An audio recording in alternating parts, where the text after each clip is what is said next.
It's just the question isn't whether how you get into the now. The question is how are you using the now?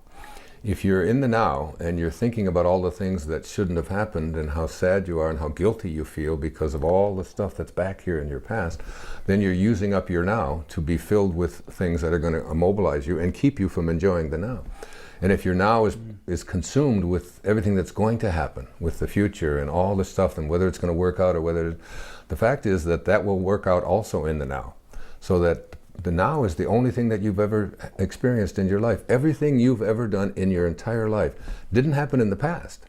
It happened in the now, in the present moment. Mm-hmm. And everything that you're going to ever experience in your life isn't going to happen in the future. It's going to happen in the now. And at a higher state of consciousness, you'll find that you live completely and fully in embracing the now. And so the question isn't, like, as I say, it's like how I get there and do I appreciate it.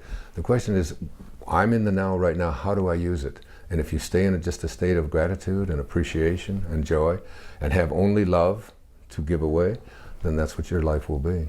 But the thing of it is, we even say it, the way we say it is interesting, that you're living in the past.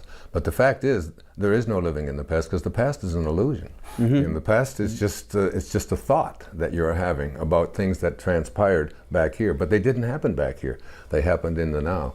And there's really two kinds of time. I talked about it in my presentation. One of them is this, what I call horizontal chronological time, which is cause and effect time.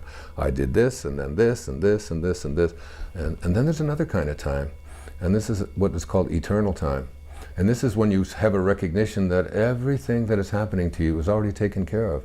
So that in every moment of your life, you're having this, you have to deal with this paradox, this incredible paradox, which is that I'm in control, I'm making choices, and also all these choices are all being made for me. Because I look back at all of the things that I can see in cause and effect in this chronological time, and the fact is that as I look back on them, I realize that they were all preparing me for this moment, for this moment. The years in an orphanage, the separations, the addictions, all of these were all just great teachers that were a part of my life.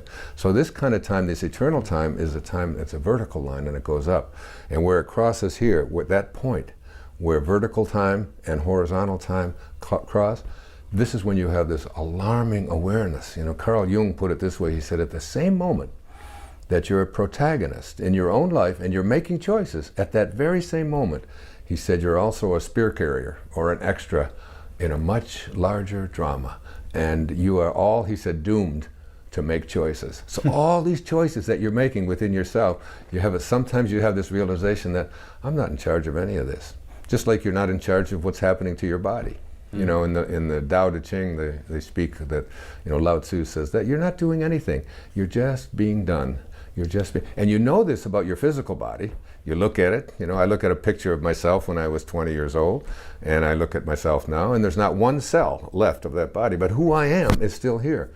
So the I that is inside of this body and that is inside of all of these things, that's really your essence, and that's infinite.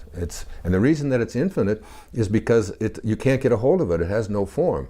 And if it has no form, that means it has no beginning, because there's no form to it. And if it has no beginning, it also has no end.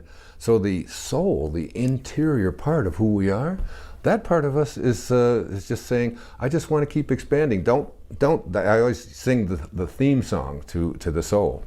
Here's the theme song to the soul. Oh, give me land, lots of land, and the starry skies above. Do you know the rest?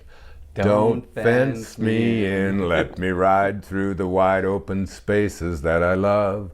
Don't fence me in. And that's what, you know, when your kids look at you and say, you're not the boss of me, you can't tell me what to do, I'm not going to do what you do. That isn't a bratty little kid, that's their soul saying, don't put a fence around me, don't put me in a box. I'm infinite. The infinite part of me doesn't want to be stopped anywhere. It can't be stopped because there's no form to it. It just wants to grow, it just wants to expand. And that's what our interiority wants, to expand.